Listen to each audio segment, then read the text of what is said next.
Hello and welcome to the Slightly Spoiled podcast. My name is Elise. I'm your host. As I'm sure you already know, we are doing Love Island Season 6 of the US version, of course. I think Season 6 of Love Island is like the most popular, widely loved season of reality dating TV that we've ever had. And I haven't watched it, which feels wrong. I didn't realize it was as big a deal as it was until too late. And I was like, you know what? I'll just catch it next year. Come to find out, when I watched this year, Season 7, all people were talking about was how it didn't measure up to Season 6. It felt a little bit, when I was watching Episode 1, which is what we're going to talk about today, as though I was in the villa with them, because I feel like I'm cut off. I know certain things about characters on this show. I saw a lot of promo for the new show Beyond the Villa, I think is what it's called. It's a reality show about the couples from Season 6. So I couldn't totally escape spoilers, which is, again, the point of this podcast. I'm slightly spoiled for this season. I've just heard that the production is better on this season. I've heard that the contestants are more fun to watch, that there's more genuine connections. Is it actually that much better? Or are people comparing it because they have an attachment to Season 6? Because I know that feeling when things change that you love and you can't accept anything that's not that. Every new season of a TV show with a totally new cast, it's like hard to really sink into it. I'm not going to recap episode by episode by any means, but I felt like episode 1 needed to be its own thing because it's just so many people getting introduced. I don't know if my opinions are going to match America's. You guys will have to let me know. And just before I get started, I wanted to say, if you were watching on Season 6 and you have any context that you want to give me about what's going on social media simultaneously to the show airing, feel free to give me context. If it's something I should know, I want to know. The episode started exactly the same way as Season 7's introduction, with a little dance number. Now, I saw a lot of people saying that the Season 6 one is just the best and nothing can compare. I think that one is going to be Rosie Retrospection talking, because I think they're both cute and too long and gimmicky, but it's like what they do and it's fine and I get it. Then the 5 women enter either in pairs or one by one. They get to know each other just a tiny bit, pop a little champagne, do a toast, and then Ariana comes in and then the boys join. So we'll go through all the cast members to start. I'm only going to mention jobs if they're interesting, and I'm not going to talk about ages because it does not matter. Serena is the first to enter. Already, I like her. She seems so genuine. She's very smiley. She says that she loves a short, bald man with tattoos. I like that she is not saying the basic, tall, athletic, whatever. She likes him how she likes him. She calls him Mr. Clean. I don't think of Mr. Clean as being short. Do you? Kayla is from a small town in Pennsylvania. She says that every man there pretty much wants to meet a girl, have her settle down, pop out some babies, and be a housewife. And she's not into that, okay? She wants to party it up. She also says her type is TikTok famous douchebag. I don't know what the problem is. Is that maybe not marriage material? Is that not something you find in small town Pennsylvania? Is it both? Kayla has a very fun, kind of bubbly, a little bit ditzy vibe about her, but she is pursuing a master's in autism behavior analysis and wants to work with special needs kids. I love that. She seems like a nice person. Next is Hannah from North Carolina. She says that she talks a lot and never shuts up, and she also has a medical sweating condition. I feel like those two things and the fact that they're being shared with us have something to do with one another. Discuss. She also describes herself as funny, which always turns me off a little bit. I'll be the judge if you're funny or not. You don't need to tell me that. I'll figure it out. And she says, unlike Kayla, she does not want an F-boy. And she also just wants to settle down and live a cookie cutter life with the right man. So that's kind of sweet, honestly. Next, we have Leah. Leah, I know, is one of the breakout stars from this season. And I think that she is maybe a little bit polarizing. Maybe she has some kind of an arc or something. I found her extremely likable in this first episode. Like Kayla, she has kind of a ditzy thing about her, but it's different. She does not come off as warm as Kayla does. She's a little bit more aloof, but in a really friendly, bubbly, kind of giggly way. She's also from Calabasas and very much has that Kardashian accent, which I tend to love. There's something kind of cozy about it. She has a lot of animals, and I'm getting conflicting reports, I have to say, because in the beginning, she says that she has 3 dogs and 3 pigs, okay? That's a lot, by the way. But then there's a man who says that he wants a girl who has a golden retriever, and she says, I have 3 golden retrievers and 3 non-golden retriever dogs. So she has 6 dogs, and why are we not counting golden retrievers as dogs? They 100% are dogs. So it sounds like she has 6 dogs, 3 pigs, and also a hairless cat, which I love a hairless cat. Unpopular opinion. I don't have one. I have a very hairy cat. She's right next to me right now. Sometimes I wish there was a little less hair, but hairless is kind of a hassle. From what I hear, they have a very odd smell, and you also have to rub oil on them. So not really for me right now, but I love that Leah has one. Based on what I know about her so far, it's very her to have a hairless cat. She just has this like quirkiness to her that I find endearing. She says that men who don't like animals are a major red flag, and that is 100% a fact. I would extend it beyond men to just everybody. You don't have to love having your own pet, but to not like animals, something's wrong. Next, we have Janae, who is a day trader. She says she's from Hawaii, but she grew up a lot in Asia because she is from a military family. And Janae is confident, okay? I don't know that I'm going to end up liking Janae as a person. She has some qualities that I maybe wouldn't want in like a friend. She has everything I want in a reality TV contestant. I love her delusional confidence. I don't actually know if it's delusional. Maybe she is really that perfect, but she says that she's as near perfect as it gets. And she also brags about her credit score being really high, which honestly, that is a good thing to be proud of. She says she's tired of dating. She's fine to just skip right to marriage with the right guy. And she wants an introverted, obedient man. I love the specificity of that. I have to say, if you're naming a type, it's not just like, oh, I want someone tall. Like, I want someone who is introverted and does what I say. I think knowing that much about yourself and what you're looking for is probably going to suit her in this competition. We'll see, but I hope she finds somebody. Serious question about Janae though, is this Huda's inspiration for her accent? The entire season 7, I was bothered by Huda's voice because there's something about the way she talks that does not feel authentic to her. Black scent allegations were thrown around. Listen, I don't think they're unfounded. I think there's something weird about it. But when I heard Janae talk, I thought, that sounds like her. And they even look a little bit alike. Like, am I crazy? I don't know. I've seen a lot of Ariana Grande black scent era allegations, like Huda's kind of emulating that. I think that's compelling as well. But when I heard Janae, I thought, this sounds actually really familiar. So I'm curious if I'm the only one who's thought that. All the girls are here. Ariana pulls up in a convertible with a custom license plate, giving Sharpay Evans, and I love it. And she goes, says hey to the girlies, talks a little bit, and then brings in the guys. The first one is Kendall. Kendall is a lot, and I don't know how to feel about him, like whether I think he's a good guy or not. I'm leaning toward no, to be honest with you. He gives a lot of information about himself that does not add up, in my opinion. He says he's dangerous, spicy, nerdy, and also he's just Ken. Those are not the same person. Just Ken is like white bread, empty brain, but he's also nerdy, and he's also spicy and dangerous. Like, who is this man? And then he breaks down crying about his parents' relationship and how beautiful it is, which is kind of sweet, right?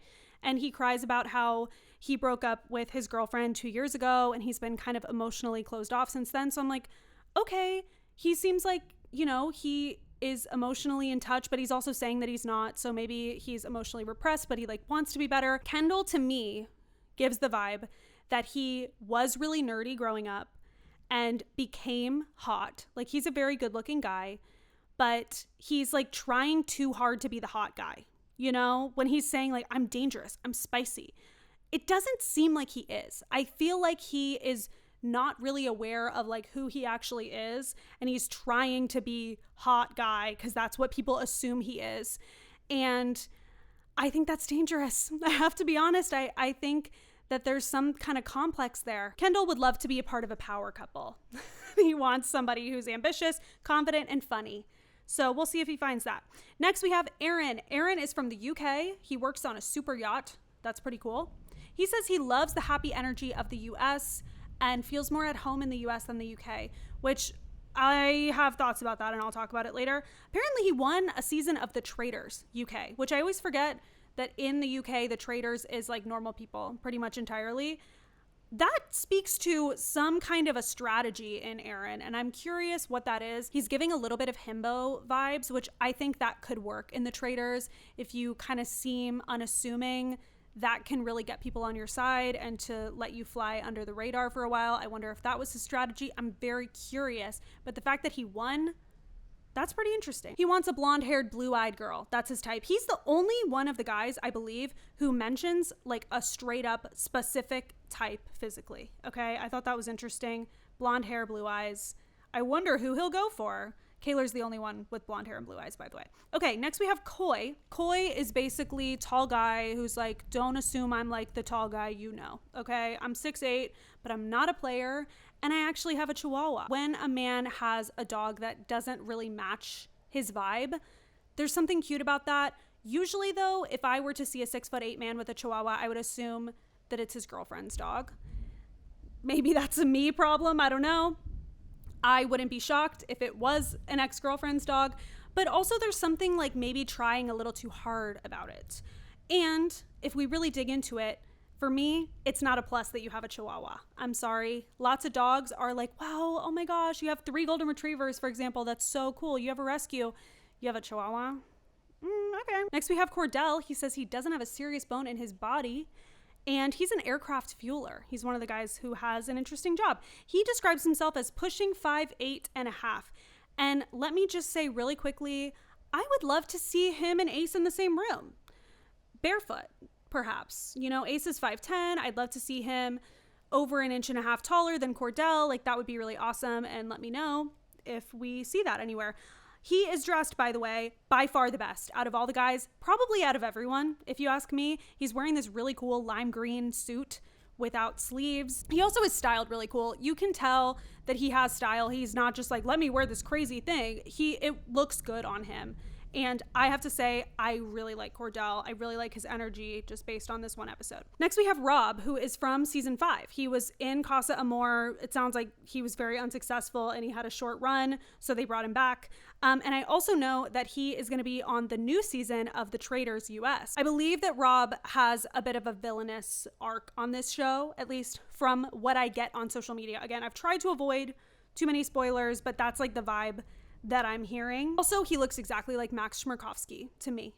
He's like a younger version without any kind of ethnic ambiguity. Like fully white Max Schmerkovsky 15 years ago, that's Rob, in my opinion. He is a snake wrangler for a living and says that there's actually a lot of similarities between wrangling snakes and dating women. You have to know when to shut the F up or when to back off the snake. And you know what? To the extent that that knowledge helps you, Rob, go for it. He says he would ideally like to have sex 2.5 times per day, every day.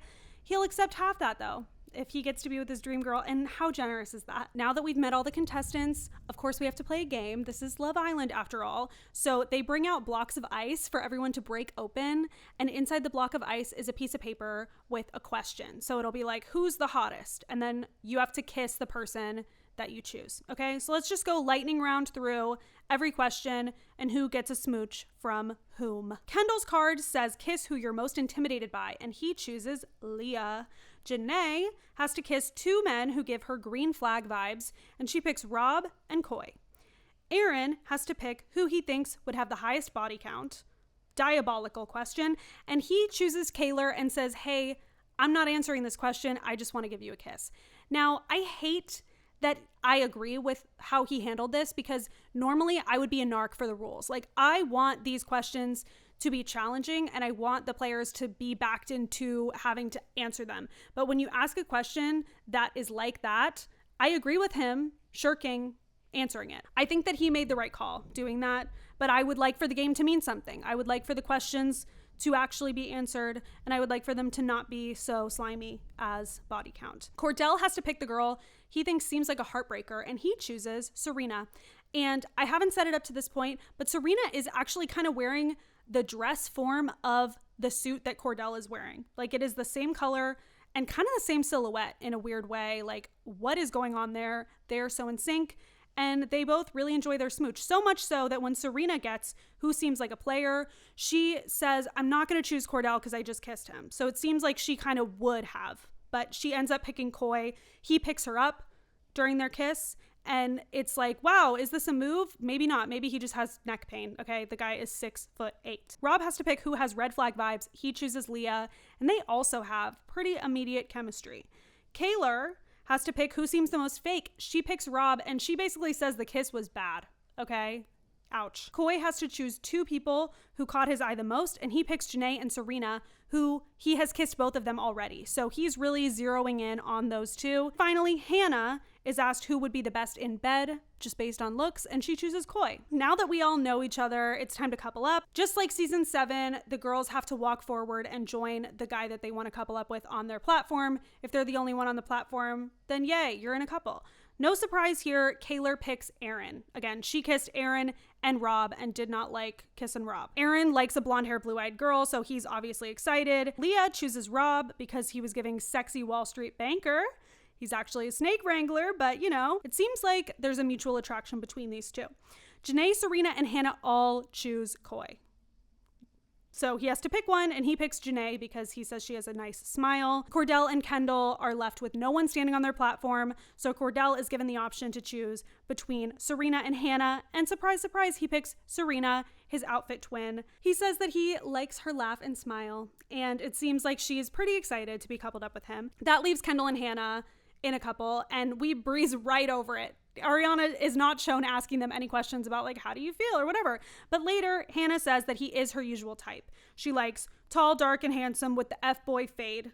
But unfortunately, he doesn't have tattoos, which is a part of her type. Kendall says his usual type is a girl who lives a healthy lifestyle. And I just have to say, I have no idea what he could possibly mean by that. It's so very cryptic. She says that she's not really into fitness at all, even though her dad is a personal trainer, but like she's thinking about getting into it. It's like, okay, girl, you're not into fitness and that's all right. Okay. Healthy girls is not a type and it's not his type. Okay. Spoiler alert. It's not his type, but we'll get there. They're both dating to marry, but Hannah's never had a boyfriend. And so Kendall thinks that's maybe a little bit of a red flag, but he also seems pretty into her. They do not snuggle on the first night, and she's actually kind of pissed about it. She tells the girls the next day, like, he didn't even make a move. Okay, this is exhausting already. But to be fair, she does bring it up to him. And he's like, yeah, sorry about that. They start smooching right away, hot and heavy, and it is not enjoyable to watch, okay? First of all, they kind of get into a tangle. They both try to put their arms over the other person's arms. So that's like an awkward way to start it off. Everyone's watching because that's kind of how it goes in the first couple days. Like the ice is not broken yet. We're looking around, and he notices that people are watching him. And he yells out to everyone, pillow check, takes a pillow and puts it over his crotch. Could you be cool for 5 minutes? Okay. That is so embarrassing. If I'm Hannah, she was into it, so whatever, but he's so cringe in my opinion. And then he has her makeup all over his face. So they go up into the little makeup getting ready area for her to fix it. But they're like, oh, before I fix it, let me just smooch you a little bit more. Later, he's talking to the guys and he says, that kiss was like a 9.1 out of 10. And the guys are like, wow, that's so good. Is it really so good? Because they were, again, making out hot and heavy. If I were Hannah and it got back to me that that was a 9.1, I would be actually heartbroken. It should be a 10. Why are you making out with me so hard if it's a 9.1? Are you joking? Next we have Coy and Janae. Again, Janae is reality TV gold.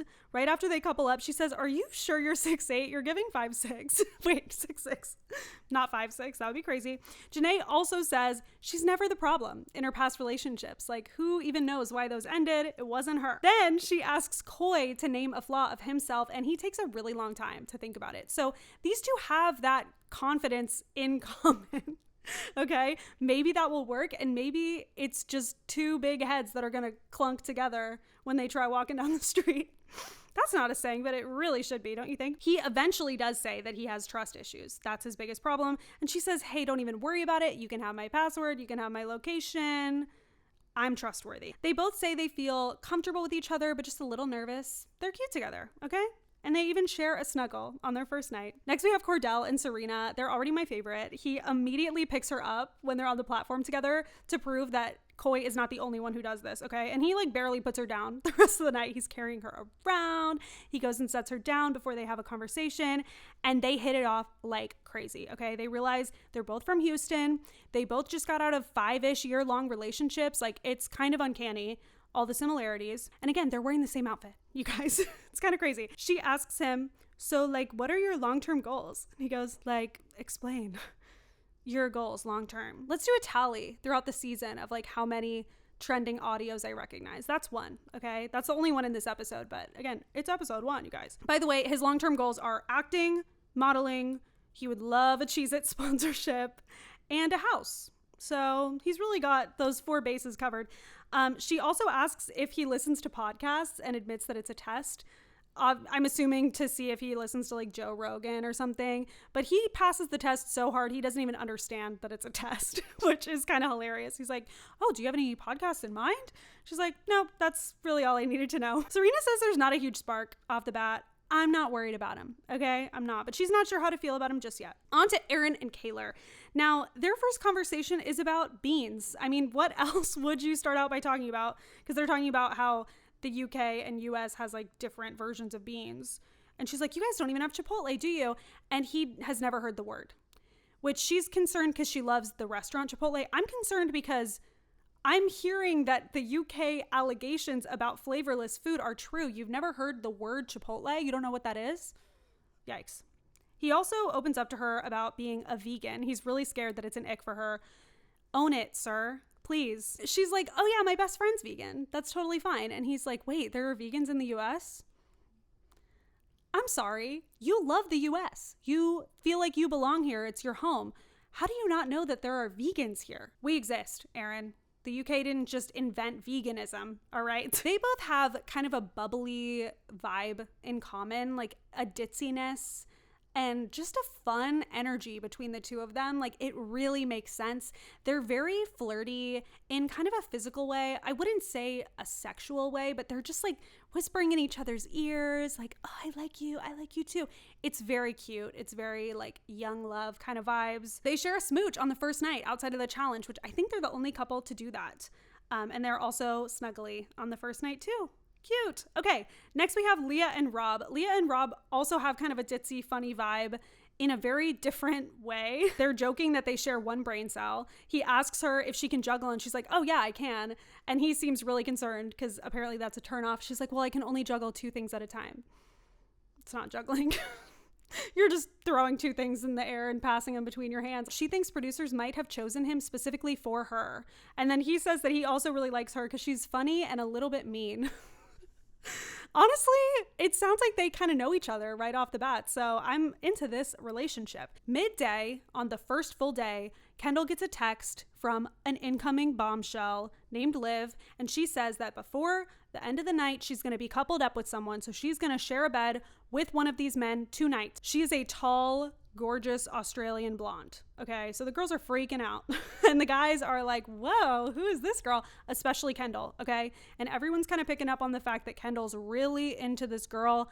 Apparently she is his type, which is a surprise. I mean, she seems healthy, but he says, this is exactly my type. I love the my type question on shows like this because either someone gives like, oh, it's exactly you, or something super vague. No one is ever going to admit to having a type that's not the person they're talking to, even though it happens often and the truth always comes out. And this is one of those times, okay? His type is a tall blonde and he's with a short, I think she's pretty short, brunette, okay? Not looking good. The other guys can tell that Kendall's like really into her, and Cordell is hyping him up. He's like, man, if you like her, go for it. Like, have a conversation. It's really sweet. Cordell has the best energy. I really like him. But she is pretty much only interested in Kendall, Rob, and Aaron. She probably talks to other guys, but it seems like it's really only the 3 of them. And she has one conversation with them during the day and then another conversation with each of them later that night before she picks one to couple up with. Both of her conversations with Rob are like okay. They don't really seem to click all that well. Her conversations with Aaron go well. They bond over not being American, which I could imagine would be a major thing. It would feel so comfortable when you're in this foreign country in a totally different culture. I mean, you're in a foreign country anyway, but you're surrounded by people from a foreign country. To feel even a little bit more at home with someone. He's British and she's Australian, but I could imagine it would be very comforting to have someone who is at least somewhat in the same boat as you. And they kind of like make fun of Americans a little bit. I thought it was a really cute interaction. Finally, she talks to Kendall. Kendall is like really into her and making it clear, I'm going to say he's giving off desperation a little bit. He makes sure that Liv knows that he and Hannah were partnered up by default, as if he didn't have Hannah's makeup all over his face 1 hour ago. All right, calm down. Leah's pretty calm about Rob talking to Liv because he kind of reassures her. And again, it doesn't seem like there's really anything there. But Kaylor and Hannah are both kind of freaking out and spiraling over their man being with someone else potentially. Ariana walks in such a good dress, very 13 going on 30 vibes. She looks amazing, and she calls everyone over to the fire pit for Liv's choice. She's gonna steal a man. Who's it gonna be? She chooses Rob. Okay. And at first I was like, wow, the editors really got me on this one. But even Rob is shocked. Everyone is surprised. Okay. And Kendall, of course, is losing it. And then, of course, Leah is left single and vulnerable, which Ariana reminds her is not something you want to be in Love Island. She's standing in front of everyone, and it's announced that there are 2 new bombshells, and they're men. And they walk in, and that's where we leave it, folks. I decided not to watch the teaser because it feels kind of like cheating, like a spoiler. Why would I watch the teaser? I have the episode right now. I don't know anything about what's going to happen. Obviously, people are going to mingle around. Maybe Leah's going to talk to some of the new guys. I'm sure it'll shake up the couples a little bit. I'm really excited to know. My next recap reaction will probably be like 3 episodes at a time, maybe 2, depending if it's like super action-packed. But this was a really fun first episode. I feel very excited about watching the season and recapping it with you guys. I hope you had fun. I'll have a new episode every Tuesday and Friday at 2 p.m. Eastern time. Most of them are going to be Love Island because I want to try to finish the entire series before the end of the summer, but I'll have kind of interspersed in there other TV, movie, probably not TV, movie and book related episodes as we go along. Make sure to follow me or subscribe wherever you're listening and turn on notifications. And I hope you will let me talk your ear off again one day soon. Bye.